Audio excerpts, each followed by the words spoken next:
Excuse me. Oh. This, Oh, my. Oh, I thought. Oh, we have.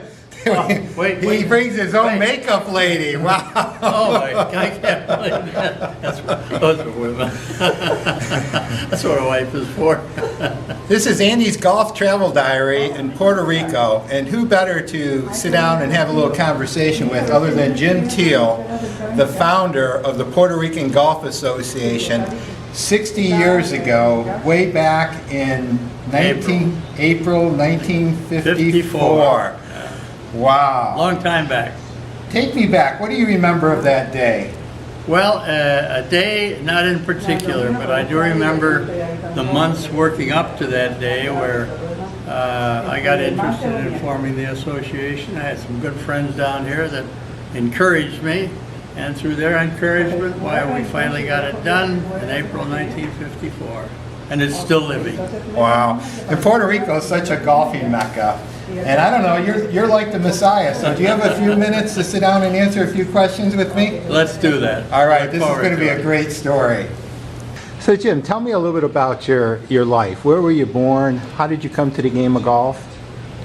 Well, born almost 92 years ago in a little town in Ohio, but I migrated to Minnesota and went to the University of Minnesota, entered in 1940, went in the Navy in 1942 for the war, and came out in 46.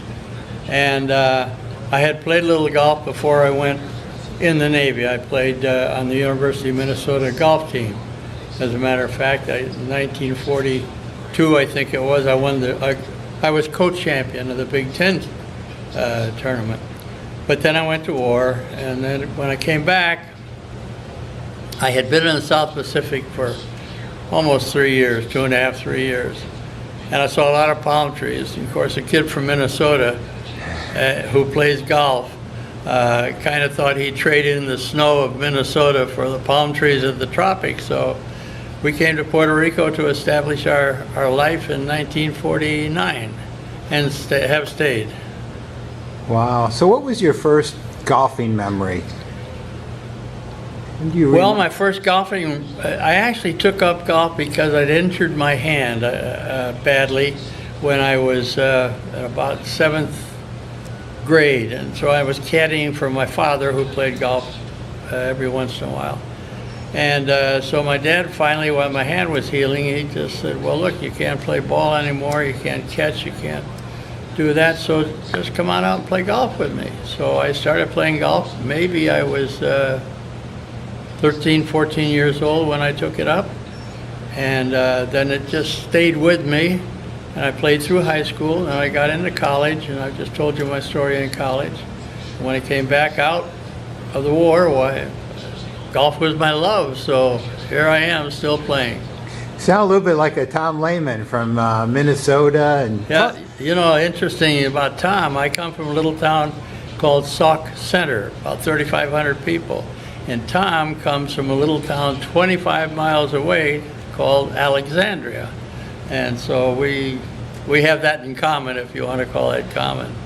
what do you consider your greatest golfing competitive achievement? One single day. We were playing in 1942, we were playing the NCAA championships. And at that time it was at match play. And I was representing Minnesota, and it was at South Bend, Indiana. And Gene Saracen at that time was kind of a father to college golf. And so he was with the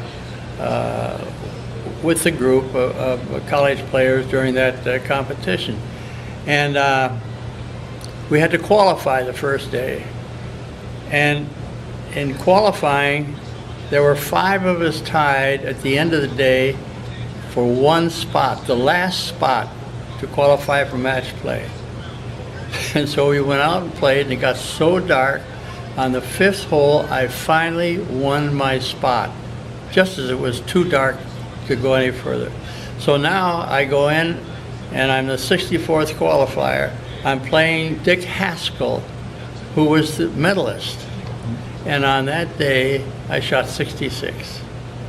And of course, it was match play, but it was equivalent of 66. And I beat Dick Haskell. Well, sitting on the porch of the country club, Mr. Saracen came up and he looked at me and he said, "Well, young man, I want you to know you just made this tournament," because all the gossip was that the worst qualifier had beat the medalist. That was a highlight. Wow. So tell me, when you first came to Puerto Rico, I believe you said in 1949. Yes. What was the golfing like? How many golf courses? What was it like in Puerto Rico back then? Back then, there was only probably 1 or 2 private clubs. The Berwyn Club in San Juan was the predominant private club. The rest basically were military clubs. And we had probably 9 or 10 of clubs, including the 2 private clubs. And most of them played on sand greens at that time. The green was just a circular green with this sand on it, and they used a little mixture of coconut oil to keep the sand down so it wouldn't blow away. And then we had kind of a mop with a burlap sack at the end of it, and the caddy would just circle the green every time you got on the green so that there would be no footprints and sand. And that's the way we played golf for a number of years until we got grass greens. So it took you about 5 years to form the Golfing Association. Yes, that's right. There was a group called the Caribbean Golf Association, an embryo group, with some gentlemen from Panama, Colombia, and Venezuela. And there was a Colombia Open being played in 1953 in Barranquilla, Colombia.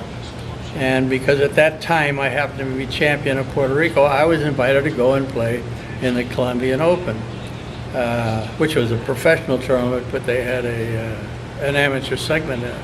And while I was there, I met a man named Duran from Colombia, a man named McCarthy from Panama, and they were the ones that talked me into developing a Puerto Rico Golf Association, so then we could join in this group, Caribbean group, and form competitive levels and tournaments. And that's how I got interested. When I came back home, then through, as I said before, through some of my friends who encouraged me, I just put it all together, and here we are. And 60 years later, your thought of the Puerto Rican Golf Association, the differences between then and now? Well, the differences are tremendous, and I'm so proud of what the people have done throughout the years, and Sidney Wolf and his group of board members, of what they've done for golf in developing Puerto Rico as a golfing mecca. And through the association, we've become known all over the world for what we have done for golf, for our people who have gone out and competed in world events, and they've just done a wonderful job in promoting Puerto Rico and golf in Puerto Rico. Now, I know you did an interview yesterday with cpuertorico.com and the whole media thing, and then you hustled out because you were playing in the Pro-Am. How's the golf game these days? Well, the golf game is not very good, but I still enjoy it. I play it about 3 times a week, maybe 9 holes or something like that, but I still do play, and I will play and probably until the day I drop, which I hope is not very soon. Many, many years ahead. Tell me a little bit about the island chapter of the PGA of America here. How does the PRGA interface with the island chapter? Well, the PGA chapter belongs to the South Florida group, and they're all the pros, our local pros, are members of that. And they do a good job in promoting the game through not only tournaments, but through youth involvement. And they're a very active group of young men, and I'm very proud of them, as I'm proud of the group that directs the PRGA right now. Great. And just finally, what brings you back to the golf course every day? What do you love about this game of golf? Well, first, the memories bring me back, because that's stuck up there, and that's what you have as you get older. But more than anything else, the friends I've made in golf. Been fortunate to play around the world in various golf championships. I've played with presidents, with prime ministers, with all kinds of notable people, and I've made great friendships in all creeds and cultures, and I cherish that, and that's what makes me go out and play golf every day. Well, Jim, it's been an honor and a privilege to have this interview with you on Andy's Golf and Travel Diary. I thank you very much, and I wish you hundreds of hole-in-ones as you continue your golfing and life career. Well, thank you very much, Andy. It's a pleasure talking with you.